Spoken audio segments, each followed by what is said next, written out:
నమస్తే, welcome to I news. అధికారంలో ఉన్నామా ప్రతిపక్షంలో ఉన్నామా అనేది సంబంధమే లేదు. ఆపద ఎక్కడుంటే అక్కడ వాలిపోవాలి.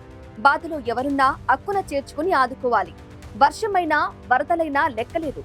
మృత్యు కౌగిలిలోకి వెళ్లి మరీ సహాయం అందించడం ఆయన నైజం. ఆయనే తన్నీరు హరీష్ రావు.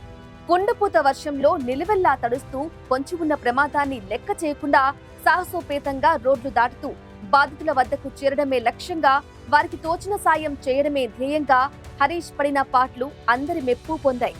రాజకీయాలకు అతీతంగా మరోసారి అంతా దట్ ఈస్ హరీష్ అనేలా చేశాయి.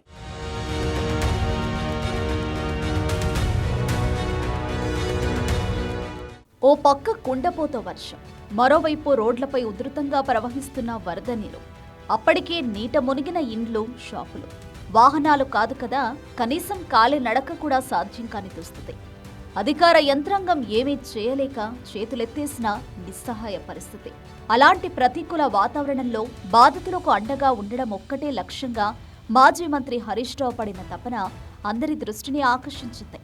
ఎందరికో ఆదర్శంగా నిలిచింది.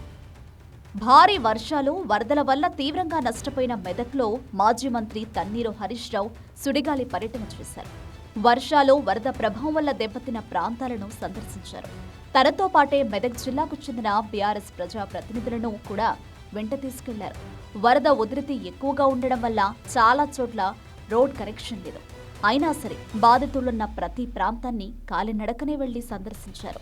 కొన్ని చోట్ల రోడ్డుపై వరద వచ్చి దాటలేని స్థితిలో ఉంటే జంప్ చేసి మరీ బాధితులున్న చోటికి చేరుకున్నారు. వారి కష్టాన్ని కళ్లారా చూశారు. వారు చెప్పే వ్యతలు విన్నారు. వారికి ధైర్యం నూరిపోశారు. ప్రభుత్వాన్ని అప్రమత్తం చేశారు. అప్పటికప్పుడు తోచిన సాయం చేశారు. సహాయక చర్యల్లో బీఆర్ఎస్ నాయకులు, కార్యకర్తలు పాల్గొనేలా ప్రోత్సహించారు. స్థానిక అధికారులను సమన్వయం చేసుకుని అప్పటికప్పుడు చేయాల్సిన పనులు పూర్తి చేశారు. ఇండ్లు కోల్పోయిన వారిని, ఇంట్లోకి నీళ్లొచ్చి నష్టపోయిన వారిని పరామర్శించారు. వరదల వల్ల కనీసం తాగడానికి నీరు లేకపోతే మంచినీళ్లు అందించే ప్రయత్నం కూడా ప్రభుత్వం నుంచి జరగకపోవడం పట్ల హరీష్ రావు నిరసన వ్యక్తం చేశారు. ముఖ్యంగా మెదక్ జిల్లా రాజీపేట గ్రామంలో వరదల్లో కొట్టుకుపోయిన 2 యువకుల మృతదేహాలను చూసి హరీష్ రావు చలించిపోయారు. ప్రభుత్వం సకాలంలో హెలికాప్టర్ పంపితే బతికేవారిని ఆవేదన వ్యక్తం చేశారు. చనిపోయిన వారి కుటుంబాలకు 25 లక్షల చొప్పున ఆర్థిక సాయం అందించాలని డిమాండ్ చేశారు.